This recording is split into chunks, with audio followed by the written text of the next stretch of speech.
Oregon and Ohio State, the favorites in the Big Ten. Who feels better after spring practice? Here we go.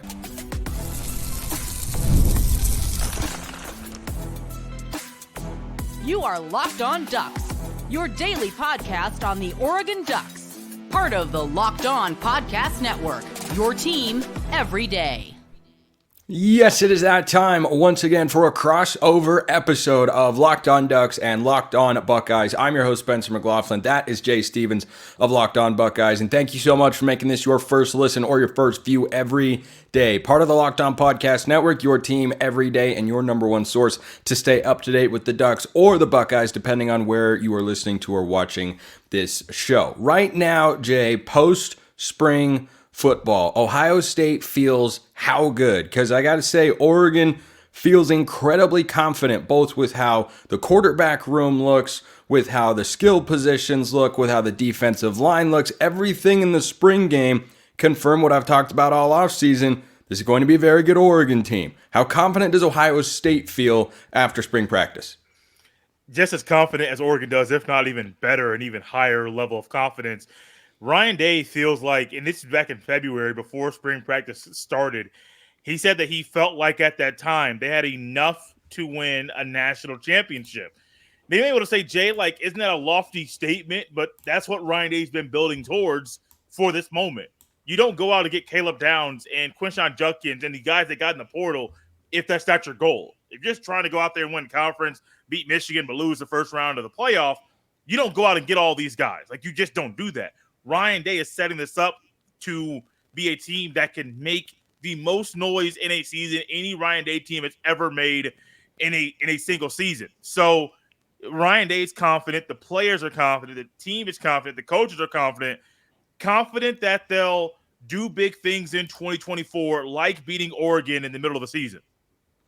Yeah, that October 12th game, certainly something we'll talk about later. I'll get your thoughts on the line shifting because I was puzzled by that, to say the least. But, you know, the betting markets say that Oregon and Ohio State are the top two teams in the Big Ten. Is that how you feel, Jay? Because I look at the Big Ten and say, look, it's very top heavy. I think once you get to the middle of the conference, it's a little bit weak, depending on how good Wisconsin is going to be this year. But I think USC will be a little bit better than their win total would indicate at 7.5. I'd go over that in a heartbeat. I think USC revamping that side of the ball will be vastly improved. But Michigan is the team that just continues to get a very high level of respect, of, you know, kind of ingrained support or an understanding, there's a top 10, 15 team. Whereas a Washington, who is in a similar spot, though not as well off in terms of what their team was last year to this year as Michigan is, how big of a threat do you think anyone else can be in the Big Ten to Oregon and Ohio State? I mean, there's somewhat of a threat, but I wouldn't say, like, there's maybe one or two teams that might be a bigger threat than others. But you mentioned the Big Ten being very top heavy. That's every single season. Like, every year it's Ohio State, it's Michigan, it's Penn State, it's the others. Now, granted, that's the Big Ten East. Big Ten West, you had Iowa, Wisconsin, and occasionally Northwestern, which is still like, what is this? But that's not going to be the case anymore. So you have the situation where it's still going to be top heavy, but Washington is not what Washington was going to be last year. USC will be better, but I don't think USC can crack the top of the Big Ten yet. It's still going to be very, very top heavy. And I don't think Michigan's going to be there. Maybe Wisconsin, maybe Penn State. But right now, I think it's Ohio State and Oregon, and it's going to be hard for anybody else to crack the top, to be a contender, to be playing for the championship of the Big Ten in the winter first weekend, I think in December, is the game.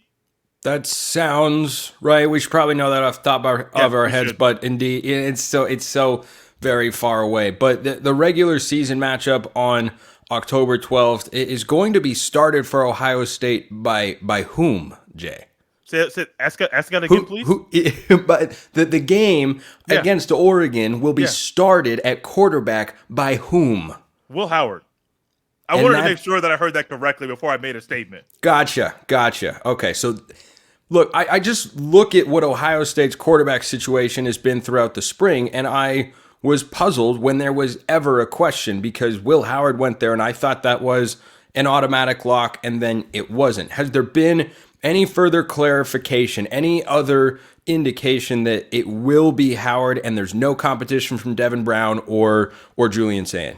I think there's competition about the things that Ryan Day is saying. I don't think in-house. This is similar to last season. I think in-house things are a little bit different than the way that things are in practice or they were in the spring game. Last year, I didn't think Devin Brown was going to be the starting quarterback, and I said on the show, I think this is with no knowledge. It's just my gut telling me. I felt like in-house Kyle McCord was the guy, but Ryan Day said something this year that made it seem like no, Kyle McCord was not the guy, which is why the quarterback competition went into the season. But neither guy had played significant ball for a long period of time. So that kind of makes sense. I would be shocked if Ryan Day said, oh, Will Howard comes in, won the Big 12, he did this or did that. All of a sudden, like, oh, well, Devin Brown, you're the guy, or Sand, you're the guy. I just don't see that happening. Will Howard's done too much good playing of football to come in here with the guys that are behind him and say, oh, well, I'm just going to lay an egg and let these guys jump me in the depth chart. I just don't see that happening. And also, I think his experience is needed for this team at the quarterback position. It's not like he's a running back or receiver. He is the leader of the offense, and you need a guy that's going to be able to lead the team in hostile environments like what the Buckeyes will face in Autzen Stadium so that the team can stay level-headed, so they don't get derailed or rattled by the fans and the crowd, which will be wild and crazy and make it all kind of racket to make things difficult for the Buckeyes offense. You need Will Howard's experience. Now, if Will Howard just opens the season up and lays an egg and starts playing really bad football, I may have some conversations on the show about maybe Will Howard's not the guy. But I also am a person, I don't think 2 games or 3 games is enough unless you're like trash for me to say, no, pull him. Like I try to be very cautious about when I say pull a guy and when I say, oh, keep him in based off the situations there. But I think Will Howard's a guy. I think he'll be going in there starting. And I said recently on the show, and I'll say it again here for you, Spencer, once again, the Everydays at Locked On Buckeyes hear this all the time. I believe that Will Howard is ready for the test to go to Autzen Stadium and to battle with the Ducks. And that's the biggest area where I feel more confident in Oregon than Ohio State coming out of spring. Because even if Will Howard's the guy, which you and I agree is going to be the plan, and I like Will Howard. I thought he was one of the more high-profile transfers given his experience. I think he's very solid. I think Dylan Gabriel is better. And so when you look at where these two teams are and the way the coaches have built the rosters, neither one have major glaring questions or just huge weaknesses that lead you to believe, well, you know, a team is going to exploit this or they still need that. They're trying to find a transfer here. Like, no, they're done. Their roster completion is all put together on both sides. And so then you give me Oregon at home. You give me Oregon with who I perceive to be the better quarterback in Dylan Gabriel, who's got that big game experience from a year ago against Texas and some other matchups in the Big 12. I like that. That's the biggest reason why I look at these teams right now and say, I think Oregon should be favored over Ohio State in the Big Ten title odds, and of course at home, which we'll talk about later. But still, even though these rosters are very good, Jay, I'm sure you and I can find questions about, well, what about this? What about that guy? What about the third string safety if the first 2 get hurt? We're going to get to the biggest questions looming for these teams right after this. First, let's get to our friends over at LinkedIn Jobs. When you're hiring for your small business, you want to find quality candidates that are right for the role, just like looking around in the transfer portal. And that's why you have to check out LinkedIn Jobs. LinkedIn Jobs has the tools to help find the right professionals for your team faster and for free. LinkedIn isn't just a job board. LinkedIn helps you hire professionals you can't find anywhere else, even those who aren't actively searching for a new job, but might be open to the perfect role. In a given month, over 70% of LinkedIn users don't even visit other leading job sites. So if you're not looking on LinkedIn, you're looking in the wrong place. On LinkedIn, 86% of small businesses get a qualified candidate within 24 hours. Hire professionals like a professional on LinkedIn. Post your job for free at linkedin.com/lockedoncollege. That's linkedin.com FanDuel.com/LockedOnCollege to post your job for free. Terms and conditions do apply. All right, Jay, biggest questions for Oregon and Ohio State. Let's go back and forth here. I'll go to you first. Your biggest question outside of the quarterback position, which we've already talked about for Ohio State roster-wise, is what? Biggest question for Oregon for the roster? No, for Ohio State. Oh, my biggest question for Ohio State's roster. Yes, yeah. Oh, wow. Oh, wow, that was a curveball. Spencer, I was not ready for that. My biggest question for Ohio State's roster is linebackers. And that's one every day is like, Jay, doing this again? Yeah, I have to. Spencer's asking the questions. Linebackers to me is still one of those areas where you have one leader and the other guys are unproven at that spot. It's very similar to receiver, but I think in that room there's more talent at the top, even though it's unproven. There's more talent that we feel we're going to get. So it's more of a concrete thing. At linebackers, outside of Cody Simon, the Buckeyes don't have anybody that has played consistent linebacker for Ohio State. That concerns me. That kind of is a little worrisome when you go on the road to Oregon, or you deal with Penn State, or you deal with Michigan. Even though Michigan's going to be down a little bit of talent, they're still going to be a good football team. If you don't have good linebacker play, it doesn't matter how good your D-line is or your secondary. An opposing offense will be able to take apart and pick apart a good offense, at least will be able to pick apart that level of the defense. So for me, it is the linebackers, and I'm a little wait and see, but also I'm a little cautious, and I'm going to be very, very critical of that position because this is what Ryan Day has done. If you're going to ride with Cody Simon and Sonny Styles and CJ Hicks, and no one's really proven, and you haven't gone out there and got a guy from the portal yet, of course I want to be a little bit cautious and a little concerned about what's going to happen when those guys get on the field in the fall. All right, so my question about Ohio State is, or one of them, is how Chip Kelly fits into this offense. Because he and Ryan Day are, cut from the same mold. They fall not far from the same tree. They've got a long history together. Now, Ryan Day's had some really prolific passing attacks over the last couple of seasons. I look at this Ohio State receiving core. You may correct me if I'm wrong here. Of course, you're the Ohio State guy. This is not a Chris Olave, Garrett Wilson, Jackson Smith, and Jigba level receiving core. It is, however, the best backfield in all of college football. And Chip Kelly, for all the talk about what his offense is and what he wants it to be, he wants to run the football. And Oregon fans know this very well. The foundation of Chip Kelly's offense is the run to set up the play action pass. That's where he is at his best. How do you see that dynamic playing out where Ryan Day has liked throwing the ball a lot over the last several years, but has now given up play calling duties, brought in Chip Kelly, who likes to run the ball? Oh, dude, I think it's going to work out so well. I don't think Ryan Day would have given up play calling for just any guy. And I think he would have done it for Bill O'Brien. Don't get me wrong. Like, Bill O'Brien is not Chip Kelly, doesn't have the respect that Chip Kelly has as far as a lot of college football people believe Chip Kelly's a better offensive mind and better play caller and runs better offenses than Bill O'Brien.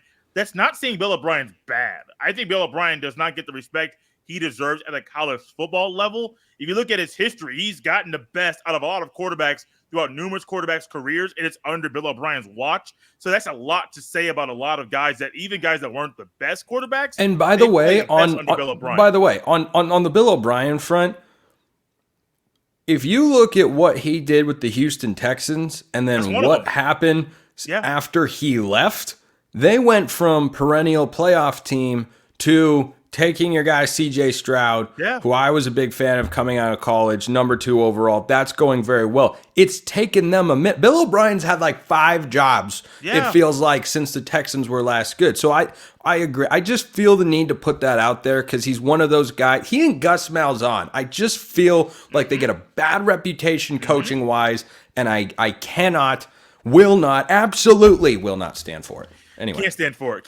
No, but I think it'll be well. I think that Chip Kelly's desire to run the ball is a big reason why I am leaning into Will Howard starting for Ohio State. Will Howard is not a Stroud passer, doesn't throw the ball like Dwayne Haskins, but he doesn't need to in this offense with the way that Chip Kelly is going to run it. But you add in Henderson and Judkins together, I think that trio is going to be fun to watch. And as the running game gets back to what an Ohio State running game needs to be and what Ohio State fans expect it to be, you're also going to find that that's going to open up passing lanes and passing windows for Egbuka, for Carnell Tate, for Jeremiah Smith, for Brandon Ennis, and the other receivers that might step on the field because of Chip Kelly's desire to run the ball. So, no, it will not be the typical Ryan Day offense. I don't think it would have been that way if Bill O'Brien was the OC for Ohio State. I am expecting this offense to be run heavy, and I am expecting Chip Kelly to take advantage of the talent that Ohio State currently has.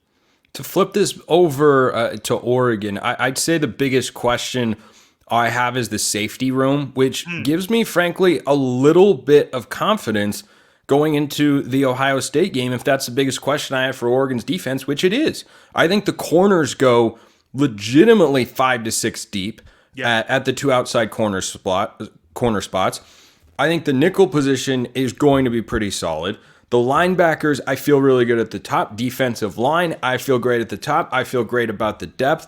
The safeties, I feel solid, but not great about at the top of that depth chart. And as you go down, you're going to have some inexperienced guys, whether that's Peyton Woodyard, whether that's Aaron Flowers, whether that's Tyler Turner. Like one of those three guys who have freshmen next to their name, Tyler Turner's a redshirt, the other two are true freshmen. One of those guys is going to see the field regularly for the Ducks. He might not be starting, but one of those guys is going to be a factor on the defense. He just has to be. And it's especially going to be the case if Kobe Savage, the Kansas State transfer, would end up getting hurt. Now, Solomon Davis has been training at the safety position as well. He's been a corner since he got to Oregon in the class of 2023, so maybe that's a guy who plays a little bit more over the top. But the reason I feel better about that going into this version of Ohio State is because they are more run-centric, is because they want to get the ball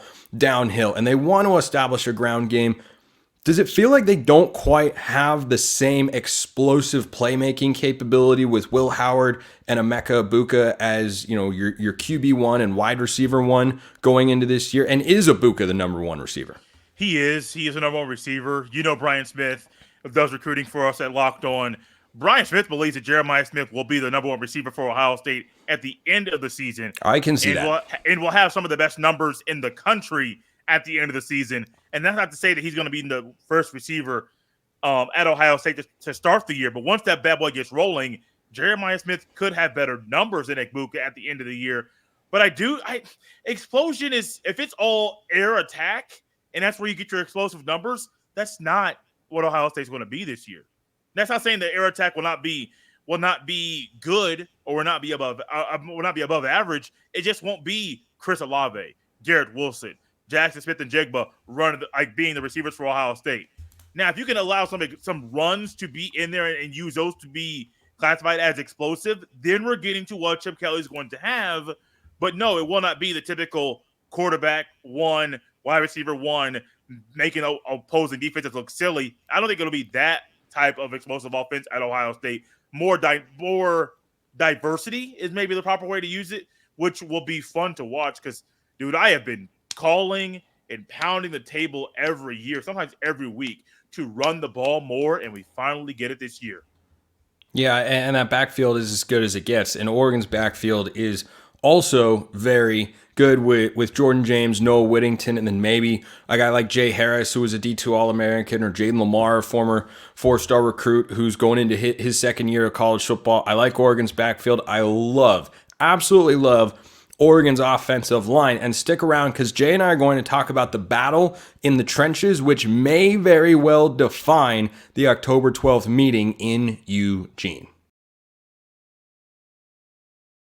First, let's talk about what you need to be a great investor. That is Yahoo Finance. For more than 25 years, Yahoo Finance has been the brand behind every great investor. Whether you're a seasoned investor or looking for that extra guidance, Yahoo Finance gives you all the tools and data you need in one place. They're the number 1 finance destination, producing a holistic look at the financial news cycle, including breaking news, original editorial perspectives, analyst ratings, independent research, customizable charts, and so much more. You got to check them out if you want to become more engaged, more informed about the finance scene. Securely link your brokerage accounts for a unified view of your wealth, including 401k and other investments. A comprehensive perspective is what sets apart great investors, and it's how Yahoo Finance ensures that you you have the insight to look at your wealth in its entirety. For comprehensive financial news and analysis, visit the brand behind every great investor, yahoofinance.com. The number one financial destination, yahoofinance.com. That's yahoofinance.com. So the last time Oregon and Ohio State met on the field, Jay, was 2021. The time before... No. Don't bring this up. No. I didn't come on this show. I was being fair. Yeah. I was about to mention the time before that was 2014. The point that I am making, though I understand... Don't forget that Rose Bowl either. Not forgetting that in 2009. But I didn't look at the numbers for that one, or at least they're not as fresh in my memory because I was but a wee lad when that game took place. But I was there in person, and I wasn't going home particularly happy. In each of the last two meetings, Jay, the team that has won the ground game has won the game. You think C.J. Verdell running wild in 2021 if you're an Oregon fan. You think Ezekiel Elliott running wild in 2014, technically 2015, if you are a Buckeyes fan. So going into this game, I've only got that short amount of history to go on, but feels like whoever wins the ground game, whoever is the more physical team, the more dominant team at the line of scrimmage, ends up winning the game. Do you think that's the case when they meet on October 12th? Yeah, that's football. This isn't just that game. If you look at the history of the sport, especially in just take the big games, not take the cupcakes and you're playing your Marshalls or whoever you might be playing. Let's just simply look at the big games. In big games in college football, top 25 ranked games in the conference championship game or the CFP. If you win the ground game, 9 times out of 10, you're going to win the game, and you won because you won the battle in the trenches. That's huge. And I do think this year that battle's going to be pretty tough, pretty intense. I do think Ohio. Now, I have been critical of Henderson. I think he'll be better this year. But I also think that Judkins is going to make Henderson even better because the wear and tear Henderson has taken on his body, he won't have to endure this year.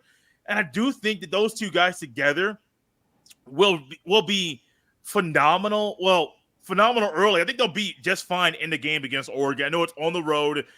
I don't know if they've announced what network will broadcast that game. I expect it to be a Fox game, but still, I think Fox will make that a night game for people in Oregon, not a morning kickoff for people out there in Oregon, and I don't blame them for that. But I do think, though, yes, the team that wins the battle in the trenches will win this game. I look at where Oregon is at on both sides of the line of scrimmage, and I feel exceptionally confident. You've got basically 4 starters back from last year's offensive line. You lost Stephen Jones and Jackson Powers-Johnson, but Jones was replaceable at any point in time with Iapani Lalaulu, who slides over to play center this year. He also subbed in regularly for Marcus Harper at left guard, so I consider him a starter. So I've got 4 starters back on an offensive line that finished, I think, top 8, 10, 12-ish for the Joe Moore Award given to the best offensive line in college football. Then you look at the defensive line. Oregon was vastly improved last year. They were a really good unit. They got after the quarterback. They did not get killed on the ground. I think their defensive line is even better this year, especially getting Derek Harmon, a guy who you've seen play before at Michigan State. That's not a small addition there. Jamari Caldwell, the Houston transfer, is also a beast, and I think is right now amongst Oregon fans kind of flying under the radar. Jordan Birch is going to play on Sundays after this season. And then you've got the edge guys who really go 5 deep if you factor in 5-star true freshman Elijah Rushing this year, which you don't have to because then you go 4 deep with the other guys. So when you look at Ohio State in the trenches, Jay, how do you feel about those 2 units on either side of the line of scrimmage? Because I'm just telling you from an Oregon standpoint, Duck fans cannot feel a lot better about how they're going to match up in the Big Ten. So defensively, let's start defense first. Ohio State, and I say every day we get this stuff all the time. Ohio State's defensive linemen, they're going to get 4 guys drafted in the upcoming draft in 2025. Both defensive ends are locks to be second-round picks right now. I think Tuimoloau, second-round pick. Jack Sawyer, second-round pick. Tyleik Williams will probably be a first-round pick. If he keeps playing and progressing like he is, he will be a first-round pick. And the Ty Hamilton is one of those guys where you're probably lesser known. His brother, Devon Hamilton, was also an Ohio State Buckeye, now playing in the NFL. In Devon Hamilton's final year, took a leap in the right way that ultimately got him drafted. I believe Ty Hamilton will be the same way, probably a day 3 pick. So defensive line, I think they're full of disruptors. They're full of guys that are ready to wreak havoc, and I think that they'll be one of the better defensive lines in the conference this year, even in an expanded Big Ten. Offensive line is a different question. Now, you have 4 of your 5 returning starters from last year still on this team, so it's like, wait, why is there a question? Left tackle Josh Simmons, it was a transfer from San Diego State, played good last year once he got his feet under his belt to realize how to play at this level. He is going to be fine. Left guard Donovan Jackson has not lived up to his recruiting, has not lived up to the hype. I wonder and I question how if he'll get better in the upcoming season. You bring in a transfer in Spencer McLaughlin from Alabama. I don't think he should be center. Great last name. Great last name, that guy. It is a great top last tier name. Now, I don't think he was a great center. I think he's a better guard. I think he'll be a better at guard than center. But then you have Carson Hinzman, who I think is a better center, and Josh Fryer, who I don't think is a good right tackle, better at guard, but I don't think he's the best option to be the right guard. So you have 4 of your 5 starters from a year ago still on this team, but there's a lot of question marks there. And my belief and trust that Ohio State coaches will put the right guys in the right positions is not very high right now. So it's very weird. I have great confidence in the D-line. I got questions still about the O-line at Ohio State.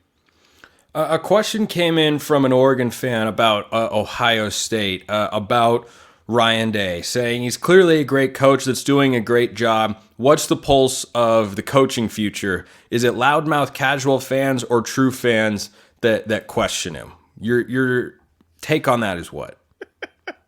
No. So I don't really talk for casuals because I ain't that, and I'll never be one of them when it comes to this team. I'll speak for the diehards, or at least the people that are like myself that try to be as realistic as possible. Ryan Day's on the hot seat. And I said it after the Michigan loss. I was even on a hotter seat after the Missouri loss in the Cotton Bowl. If this man loses to Michigan once again, what are you keeping him for? As great of a coach as he is, and you are Ohio State, and you're able to get whoever you want. If you lose 4 in a row to Michigan, what are you doing? Especially when you have a new AD in Ross Bjork, who comes to Texas A&M, who understands what it is to spend a whole lot of money on a football program. That can't happen, especially when Michigan's going through losing Harbaugh. They promoted Sharon Moore. They're not going to be the team that they were last year over the past few years. We don't think they're cheating anymore, but nobody truly knows that they're cheating still. And if they are cheating or if they're not, whatever it is, they got caught. They're going to get hammered for it with sanctions from the NCAA. You can't lose once again. And I'm a person, even going into 11-0 last year against Michigan, I was still concerned and thought, hey, yeah, Ohio State, they're really good, but I don't know if they're going to win this game.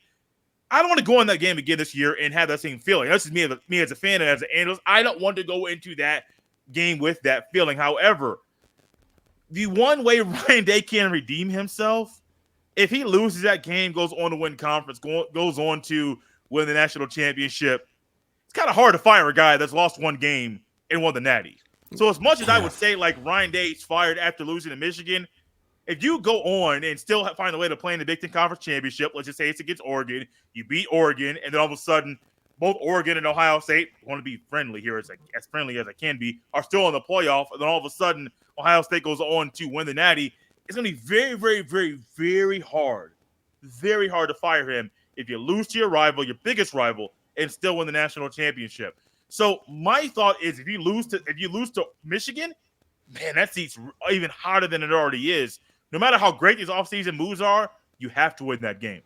Yeah, and I think with Michigan not expected to be as good as last year, which they shouldn't be, that adds to the pressure of that game. Yes. Let's close on this, Jay. Correct me if I'm wrong. It sounds like there's more pressure to beat Michigan, but given that game's at home, the Oregon game is on the road where Ohio State is now favored, the Oregon game is a tougher win for Ohio State, but it's not as important as the Michigan win. I think the Michigan win's tougher. I think even though Oregon may be a better football team. You think Michigan at home is a tougher game for Ohio State to win this year than Oregon on the road? I don't think you realize what is going to be said about this team that week and throughout the offseason. And That's true. And what even though it's at home, the last time these two teams played in the shoe at Ohio State, Michigan won the game. So I don't think the venue truly matters in this senior class. They have not beaten Michigan. And so there's a lot riding on this game. And plus, that game's always, the players always say it, that game is always the most physical game and the most mentally tough game that players have ever played. No matter if it's a really good Penn State team, really good Oregon team, whatever. That game is always the toughest game of the year. Then you add in losing 3 in a row. You add in what it would mean to simply beat them if you are Denzel Burke or Tuimoloau or Sawyer or any of those guys that are in that recruiting class. That game is going to be tougher. That's Jay Stevens, Locked On Buckeyes. I'm Spencer McLaughlin, Locked On Ducks. Jay, thanks so much for getting together. Always a fun time. Drop your thoughts in the YouTube comments. Jay, that was kind of a hot take there to end the show. I don't think Oregon fans are going to like that take very much, but you know what? That's why we talk, we debate. Thank you, Jay. Hey, man, I really enjoyed it. Got to do it again soon. Abso-freaking-lutely. Appreciate everyone listening. I will see you next time. Until then, have a wonderful rest of your day. And for all my Oregon fans, as always, go Ducks. Go Bucks.